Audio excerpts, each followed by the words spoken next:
Hey there, it's David from Collect All Monsters here with my good friend, fellow collector, founder of Screonk.com, and author and writer, Mr. Jon D. Bumpus. Hello. Welcome, John. Thank you, sir. So, you are going to be next in line for our segment on Get to Know Your Fellow Collector.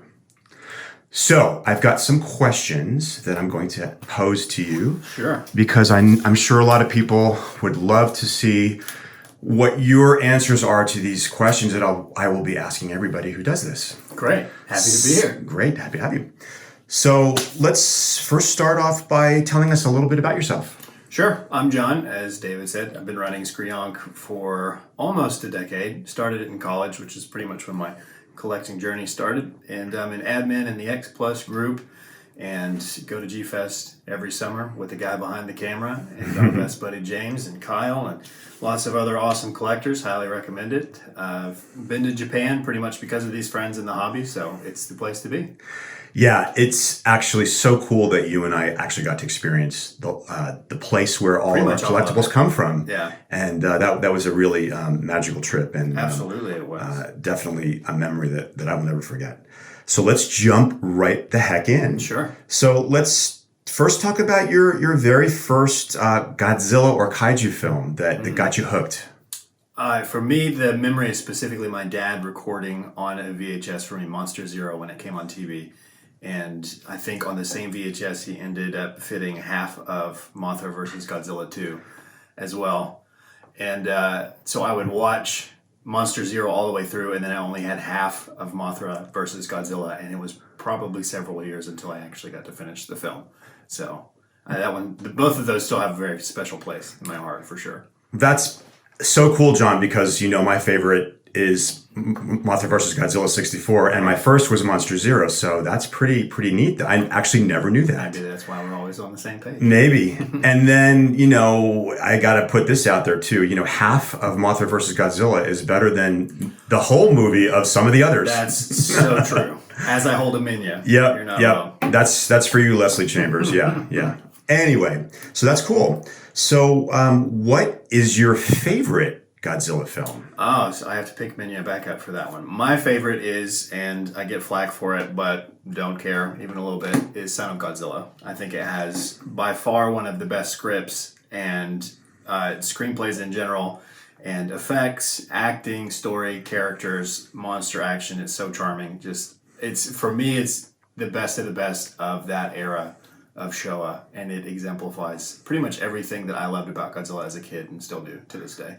Perfect answer. I really like that film too. It's actually one of the few in the series that actually has monsters that I'm afraid of. Yeah. Like, I used to have bad dreams about the Kumonga and Kamakiras chasing me through the jungle. And, that's pretty scary stuff. Absolutely. And the achievement with the props and wire work for those insect kaiju, it's just really ahead of its time. And of course, the very last scene, just gets all of us. The little in the snow, Solgale snow scene. But that's a great answer, and I think you'd be surprised. A lot of people share that opinion of that film too. Educated fans. That's right, educated fans. That's right. So I think you alluded to it a little bit earlier. How long have you actually been collecting seriously? I think a lot of people my age in this hobby, around 30-ish, started with Trend Masters as kids. But I think what you mean by the question collecting is when you have your own disposable income and you can actually start buying figures for yourself and start seeking them out and really getting into the hobby. That was college for me when I worked all the way through college and had disposable income as much as a college kid can, and sometimes would spend money on a marmot instead of food. That's fine. So I was about, I would say 21. So about a solid decade of real collecting, I would say. Yeah, I think that is pretty much mine too. I think I was just done with college. Right. And, started to see these things in the late 80s, early 90s. Oh, yeah. And well, you were lucky enough to be in the city and actually having like Toy Tokyo to be able to go to. Well, no, Toy Tokyo actually wasn't there until after I left New York. So. Really? Yeah, what? There was other things that were comparable to Toy Tokyo. Okay. And I'll just give a couple shout outs to the old timers there. Children of Paradise on Bleecker Street, Zaka on Broome Street, Village Comics, and Forbidden Planet were the ones that I really were. And as you mentioned, I was very lucky to have those at my disposal and to discover. So, yeah, man. So let's talk about a favorite from your collection. You can, how about your top three? Top three. Make it a little easier for you because one is tough. That makes it harder. One is easier for me because I have the exact answer. You have it up there. Well, I have the Rick, the gigantic 1989 Godzilla from X Plus is just perfect. I was born in '89, so I've always had a soft spot for Violente and that suit. And to me, it's a perfect Godzilla design as well. And that figure is a perfect figure of a perfect suit. So to have the closed mouth of the Rick with the light up, or the glowing dorsal plates is something I've always wanted. So I was really excited when that came. And this guy that David also has is a giant Marmot 1962. This specific colorway is one of my all-time favorites. This is pretty much every color that I like aesthetically in anything. And it also happens to be my favorite suit. And third would probably be the 1964 Rick King Ghidorah. Oh, great choice. The tricolor, the one that inspired me to write an entire massive article and do a ton of research with some friends for Screonk.com. It's a phenomenal figure. I think we've all been waiting a long time to have another figure of that because Marmot and a couple of others have done several colorways of it, but to have the actual representation that looks just like the posters that they made is pretty incredible. It's basically owning a piece of Toho history. Exactly. It's like a museum piece. And I think those end up being my favorite. Like the 89, the gigantic, and that Ghidorah, or like the maquettes that you have over here, the stuff that looks like it should be sitting in a case in a museum is the stuff I really love to collect. I like it. And, you also wrote the article for Screonk, but it was also featured in John Ruffin's My Kaiju magazine too. Yeah, so anyone out there who really wants to pick up a copy and see some photos and really have the article, like it's a great article and it's fun. Tremendous work with that magazine too. It's phenomenal. And I'm really grateful that you and I are in the same magazine too. Yeah, I've got a few photos in there too that I'm very proud of, and should be. Thanks again to Jon Ruffin for actually inviting us to be a part of that. He's good people. He's good people. He's good people. And he's one of my co-hosts too. Yeah. Yay. So let's move right along to what is your grail figure at the current moment? I've slowed down collecting quite a bit to kind of start and curate. And I know this is something that you're quite passionate about. But honestly, that brings me to the release of the gigantic Mechagodzilla that's coming from X Plus soon. That's a figure I've always wanted them to do. And we may or may not have known about it for a while now. So to have it coming out and seeing photos and almost in hand is the first thing that's gotten me this excited in the collecting world in quite a bit.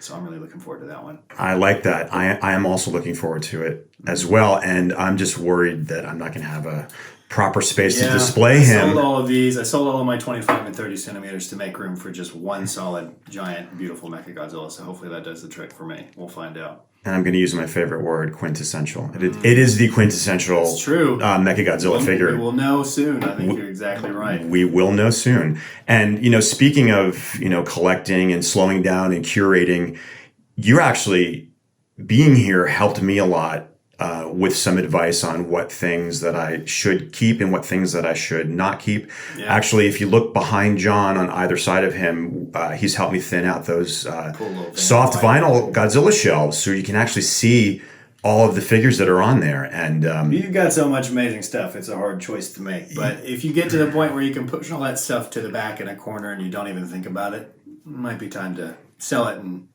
put the money towards something you want more. Yeah, no, and it's also helpful having another set of eyes, definitely. I should say, to sort of help me navigate through that because I really do love almost everything I have at the current time. So, great. So, go ahead. No, you're fine. I was just saying he doesn't love these. These are coming with. Oh, no. Sorry. Nice try.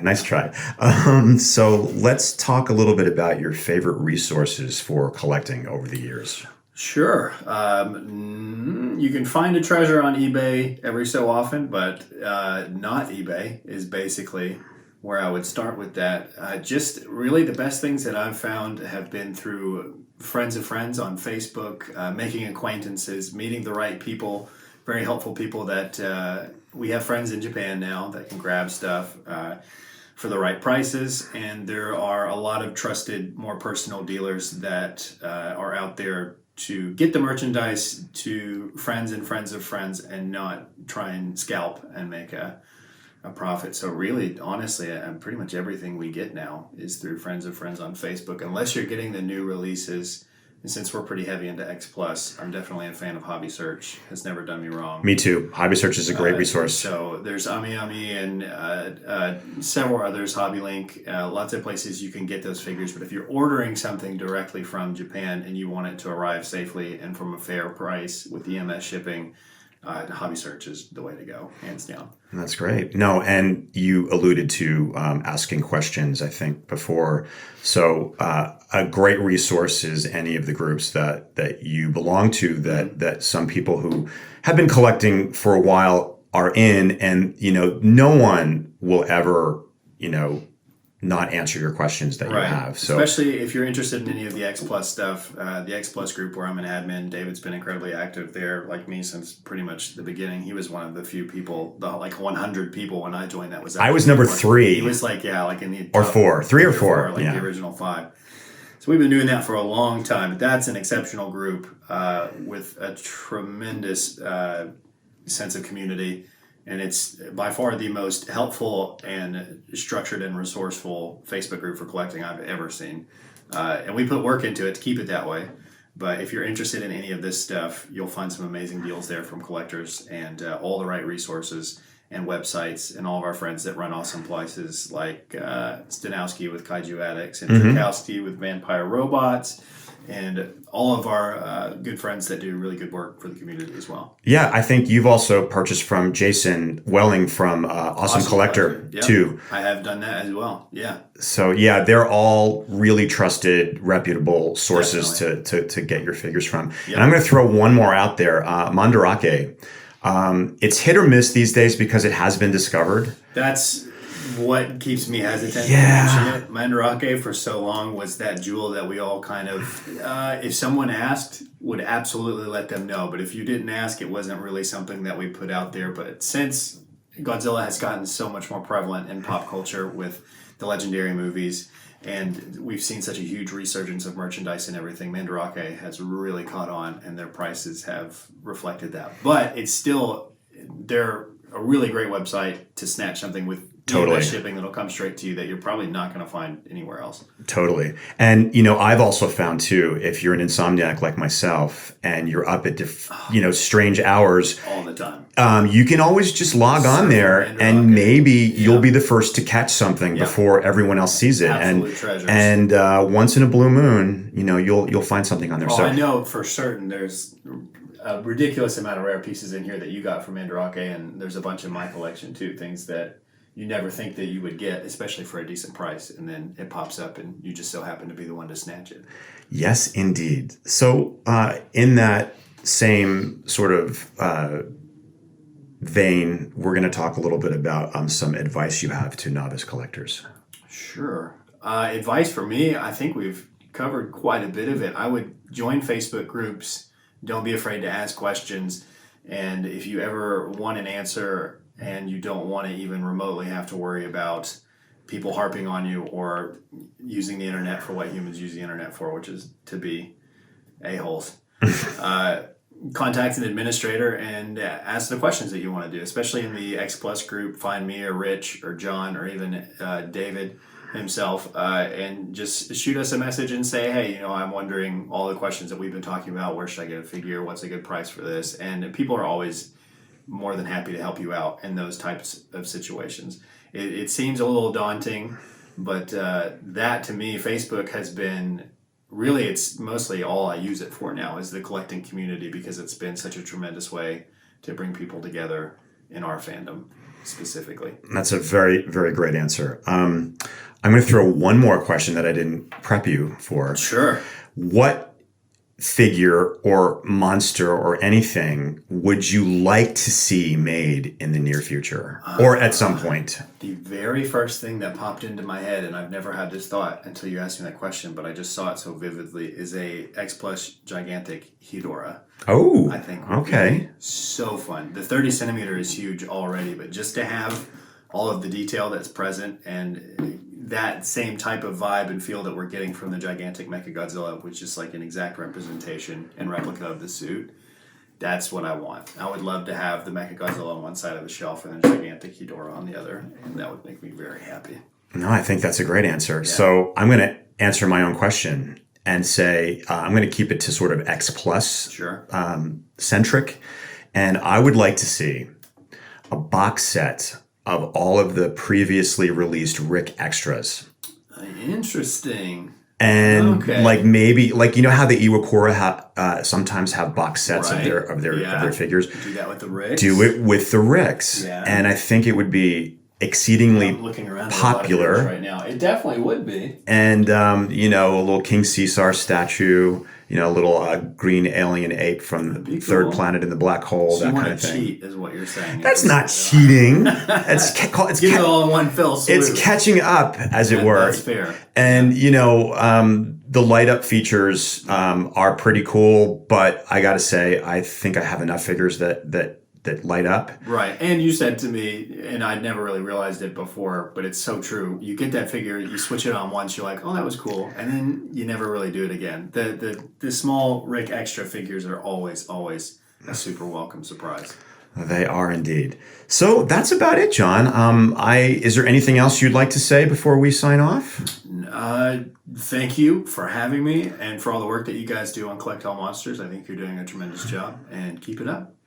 It is absolutely my pleasure, and I'm so glad that you're here and are able to do this, because I love the fact that we can all sort of put a name to a face to people that we've been talking to on the internet for years now. Yeah, and I think people will really enjoy your answers and the fact that you were able to come on here. Well, thanks, man. Thank you for having me. You're welcome, and thank you all. Thank everyone out there for tuning in to Collect All Monsters. The next episode will air next Saturday, March 21st, 3 p.m. Pacific Standard Time, 6 p.m. Eastern Standard Time.